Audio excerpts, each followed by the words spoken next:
Our sin has separated us from God. But I have good news. God didn't leave us there. He had a plan of salvation, and today we're going to explore his plan for mankind and his plan for you. It starts with God. God was the one who chose to love. He was the one that brought the initiative. We didn't seek out God, he sought us.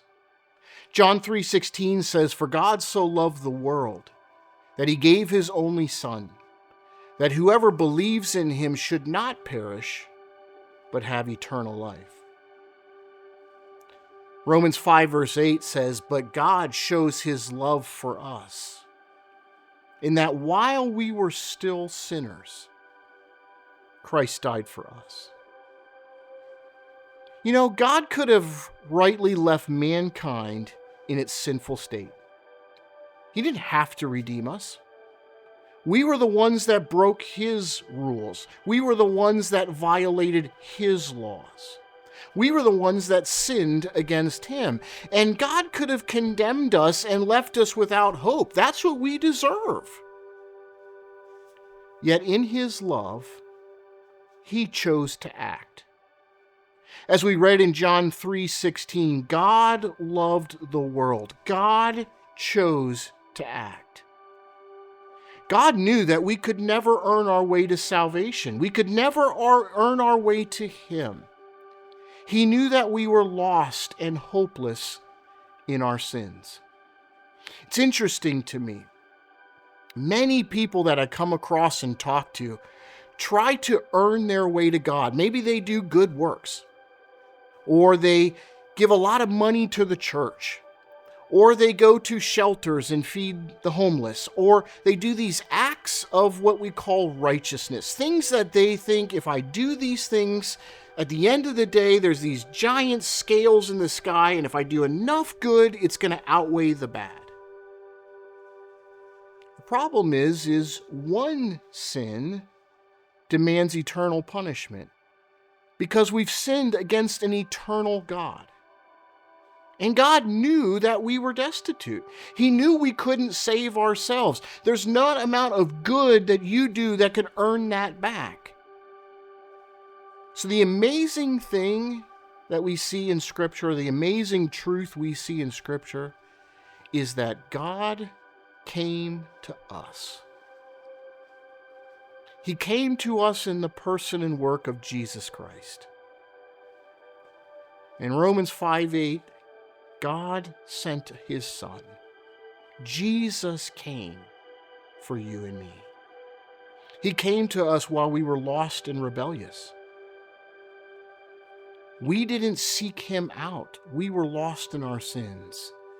He came to us while we were destitute, and he offers us forgiveness and restoration. So let's look at what Jesus Christ has done, the Savior. In 1 Peter 2, verse 24, it says, "He himself bore our sins in his body on the tree, that we might die to sin and live to righteousness. By his wounds you have been healed." 2 Corinthians 5:21 says, "For our sake he made him," that's Jesus, "to be sin who knew no sin, so that in him, Jesus Christ, we might become the righteousness of God." Jesus is the central figure of God's salvation plan. He is fully God and fully man. And I know this is a theological truth that is hard for us to understand, and I'm right there with you. But Scripture reveals to us that Jesus Christ is perfectly fully God, and yet he is fully man. He is perfect, sinless, and the only one who can save. He came to live the life we could never live, and to die the death, quite frankly, that you and I deserved. And on the cross, Jesus Christ took upon himself the punishment for our sins. He became our substitute. You and I cannot redeem ourselves. And as we had seen previously in Romans chapter 6, someone has to die. Somebody has to pay for these sins, and you and I cannot pay for them. So what did God do? God himself came and died for your sins. Why? Because he loves you. And he wants a relationship with you. And so through Jesus' death and resurrection, the power of sin and death have been defeated. So you and I can have a relationship with him again. You and I can be saved. You and I can spend eternity with our Savior.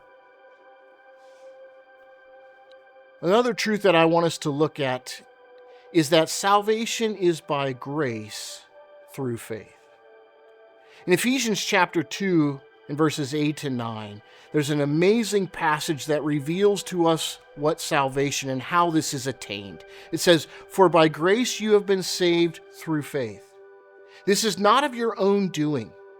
It is the gift of God, not a result of your works, so that no one can boast." Titus 3 verses 5 and 6 says, "He saved us not because of works done by us in righteousness, but according to his own mercy, by the washing of regeneration and renewal of the Holy Spirit, whom he poured out on us richly through Jesus Christ our Savior." Many people believe that salvation must be earned by good deeds, religious observation, or moral living. But the Bible is clear that salvation is a gift. It is not something that can be earned. It is not something we can do. It was an act that God did on our behalf. So we're not saved because of our effort. You're not saved because of your heritage or the fact that your parents were good or the fact that you come from this lineage. And it is also not dependent on your Bible knowledge. We are saved solely by God's grace through faith in Jesus Christ.